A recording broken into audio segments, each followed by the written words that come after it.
Typically, we talk about grief occurring after usually actually after a death, and sometimes after some kind of other significant loss. Here we're talking about the minute you have information that suggests, one, that there's going to be that loss, and that leading up to it, there are a whole host of other losses that occur that you can anticipate. You already know something's going to happen. And with that comes a lot of anticipatory, often anxiety, as well as grief. So we're not necessarily talking about the grief that occurs when the actual loss occurs, or particularly when the death occurs. We're talking about the losses along the way and the grief that goes with those in anticipation of what we know is to come.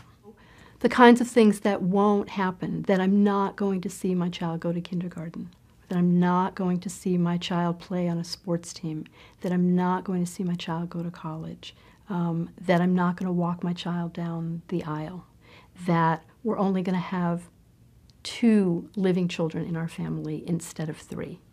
Those are the kinds of things that people suddenly come to realize because whatever they had expected is now not going to happen. You know, that people are experiencing all these feelings, all the things they had hoped for, all the things they had thought were going to happen, that they now realize they've been given information that makes them know those things are not going to happen. And to be able to validate that sense of, I'm already feeling sadness about what isn't going to happen, even if the death itself hasn't occurred yet, is really important. That families need to know that those feelings are normal and that what they're experiencing long before the death of a child are important to validate.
Hi, this is Barbara Saunders with Healing a Heart's Loss.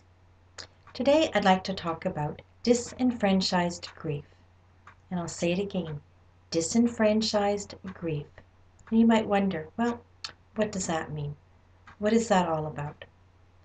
Disenfranchised grief is when a loss occurs and you don't feel safe or comfortable sharing that loss experience with anyone else, or with very few people. And why might you not want to share your experience of grief and loss with someone.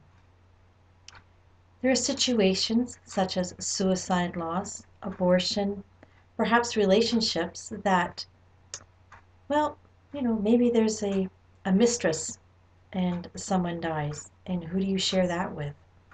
If you're the mistress, who do you tell? Hey, my partner died. There's all sorts of reasons why someone does not want to share a loss experience with others. If you want to take a look at suicide loss, well, that's a pretty tough one. If you're the survivor, you wonder why. Why did this happen? You may feel guilt, blame, shame, and be worried or concerned that other people will place blame and guilt and judgment on you also. Another area where disenfranchised grief is common is with abortions. Wow, is there blame, judgment, shame, guilt? Perhaps. Will other people's judge and blame you? Perhaps. Society has their own ways of creating judgment and making decisions based on little information, no matter what the disenfranchised grief component may be. There is healing after a loss, even if there are very few people to share that loss with.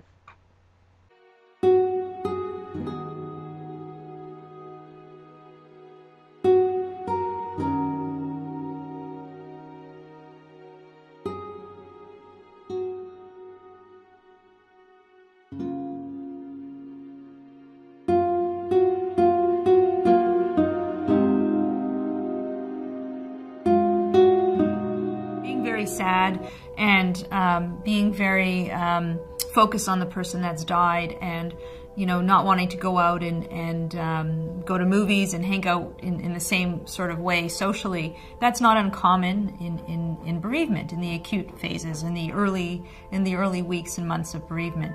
But usually after a point, people integrate the loss into their day-to-day lives, and they continue to miss the person that's died. But it's almost like they're focused on life, not just on the loss.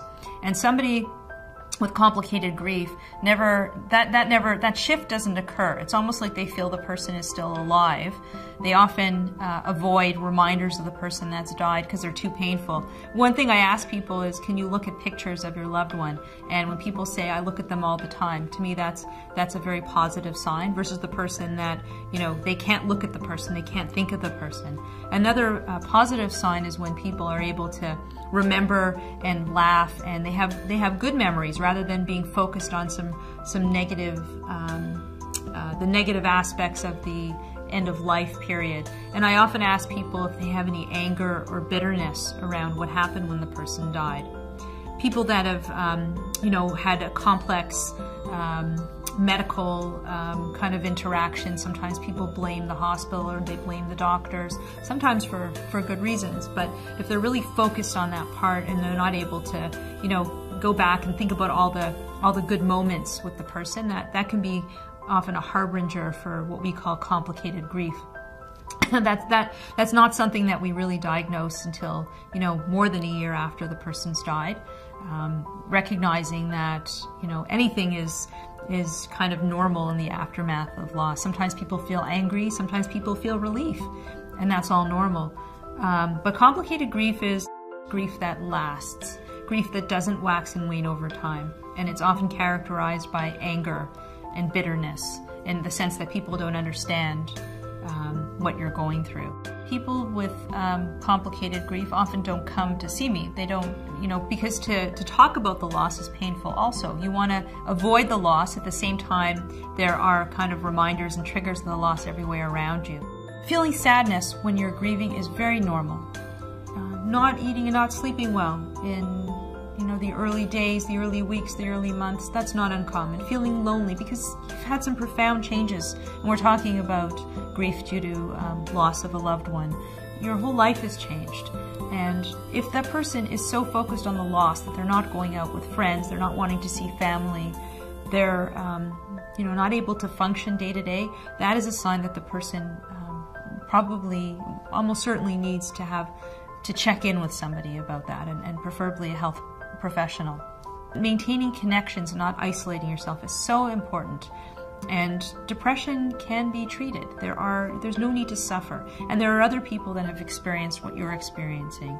And, there are so many things that can be done to kind of attenuate that loneliness.